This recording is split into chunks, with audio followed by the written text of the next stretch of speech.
Hello guys, welcome back to our YouTube channel. നമ്മളപ്പോൾ ഇന്ന് ചെട്ടുകുളങ്ങരയില് ഗീതുവിന്റെ വീട്ടിൽ വന്നേക്കുക. ഇവിടുത്തെ കുംഭഭരണി മഹോത്സവമാണ് ഇന്ന്. അപ്പോൾ നമ്മൾ ഉച്ചയോടെ നമ്മൾ ഇവിടെ വീട്ടിൽ വന്നു. എന്നിട്ട് ഭക്ഷണമൊക്കെ കഴിച്ചിട്ട് നമ്മൾ ഇവിടെ ഇരിക്കുമായിരുന്നു. ഇവിടെ ഇടയ്ക്ക് പിന്നെ നമ്മൾ പോയി കുതിരയൊക്കെ കണ്ടു. പിന്നെ നമ്മളിപ്പോൾ വൈകുന്നേരത്തെ ഭക്ഷണമൊക്കെ കഴിച്ചിട്ട് നമ്മൾ വൈകിട്ടത്തെ അമ്പലത്തിലെ പരിപാടി കാണാൻ വേണ്ടി അങ്ങോട്ട് പോകാൻ തുടങ്ങുമായിരുന്നു. അപ്പം ഞങ്ങളും അമ്മയും ചേട്ടനും ചേച്ചിമാരും ഒക്കെ ഉണ്ട്, അപ്പച്ചിമാരൊക്കെ ഉണ്ട്. അപ്പം നമ്മളെല്ലാവരും കൂടെ നടന്നാണ് പോകുന്നത്. വണ്ടി ആ സൈഡിലേക്ക് അടുപ്പിക്കാനേ പറ്റത്തില്ല, ഭയങ്കര തിരക്കാണ്. അതുകൊണ്ട് നമ്മൾ നടന്നാണ് പോകുന്നത്. അപ്പം നമുക്ക് പോയിട്ട് വരാം. നമ്മൾ കുംഭഭരണി കാണാൻ പോവുകയാണ് അമ്പലത്തിലേക്ക്. ബാക്കിയെല്ലാം എന്താണ് അങ്ങോട്ട് പോയിട്ടുണ്ട്, അമ്മയെ മാത്രമേ എനിക്ക് കിട്ടിയുള്ളൂ. അപ്പം അതാണ് നമുക്ക് പോയിട്ട് വരായോ. അപ്പം ശരി, നമ്മൾ ചെട്ടുകുളങ്ങര അമ്പലത്തിൽ എത്തിയിട്ടുണ്ട്. അമ്പലത്തിലേക്ക് പോവാണ്. ബാക്കി കാഴ്ചകൾ നമ്മൾ കാണിച്ചു തരാം. പിന്നൊന്നും പറയാനില്ല.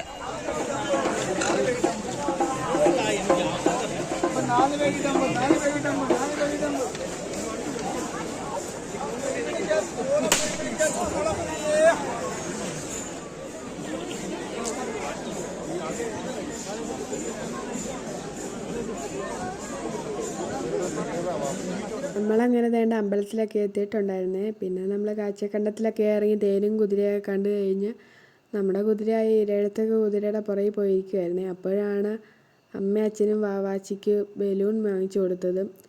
അത് ചേട്ടനങ്ങ് കളിച്ചങ്ങ് പറത്തി വിട്ടിട്ടുണ്ടായിരുന്നേ. ആ ബലൂൺ വാങ്ങിക്കാൻ പോയപ്പോഴാണ് കൂട്ടുകാരിയൊക്കെ കണ്ടത്. പിന്നെ അവരോടുകൂടെ അങ്ങോട്ടും ഇങ്ങോട്ടൊക്കെ നടക്കുമായിരുന്നേ. കുറേ സമയമായപ്പോഴത്തേക്കും അവരങ്ങ് പോയിട്ടുണ്ടായിരുന്നു. പിന്നെ നമ്മൾ വളക്കടയിലും മാലക്കടയിലൊക്കെ കയറിയിട്ടുണ്ടായിരുന്നേ. ആ വീഡിയോ ഒന്നും എനിക്ക് കിട്ടിയിട്ടില്ലായിരുന്നു. പിന്നെ ഞാനും ചേട്ടനും അമ്മയും അച്ഛനും കൂടെ വാവാച്ചിയൊക്കെ കൂടെ വേണ്ട പൊട്ടറ്റോ റോള് കഴിക്കാൻ പോയായിരുന്നേ. പിന്നെ എനിക്ക് വാങ്ങിച്ചു തന്നതിൽ പകുതി ചേട്ടനും കൊടുത്തിട്ടുണ്ടായിരുന്നു. വീണ്ടും നമ്മൾ കാഴ്ചക്കണ്ടത്തിലോട്ട് പോവുകയാണ്.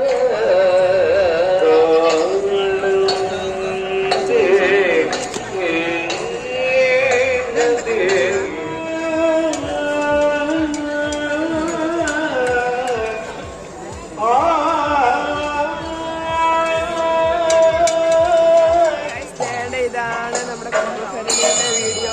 എല്ലാ കാഴ്ചക്കണ്ടത്തിലും ഇറങ്ങിയിട്ടുണ്ട്. ഇതാണ് ഇപ്പം സമയം 3:30-4 മണി ആയിട്ടുണ്ട്. അപ്പം നമ്മൾ തിരിച്ച് വീട്ടിൽ പോവാണ്. അപ്പം നല്ലൊരു കഥകളിയൊക്കെ നടക്കുന്നുണ്ട്. ഇത് കഴിഞ്ഞിട്ട് വീട്ടിൽ പോകണം. എങ്കിലേ ഒന്ന് ഉറങ്ങിയിട്ട് നേരെ നാളെ ഷോപ്പിൽ പോകാൻ പറ്റുന്നുള്ളൂ. നമ്മൾ പരിപാടിയെല്ലാം കഴിഞ്ഞിട്ട് തിരിച്ച് വീട്ടിൽ വന്നിട്ടുണ്ട്. പിന്നെ വേറൊന്നുമില്ല. അപ്പോൾ ഗൈസ്, ഇത്രയേ ഉള്ളൂ വീഡിയോ ഇഷ്ടപ്പെട്ടാൽ ലൈക്ക് ചെയ്യാനും ഷെയർ ചെയ്യാനും സബ്സ്ക്രൈബ് ചെയ്യാനൊന്നും മറക്കല്ലേ. Bye bye, see U.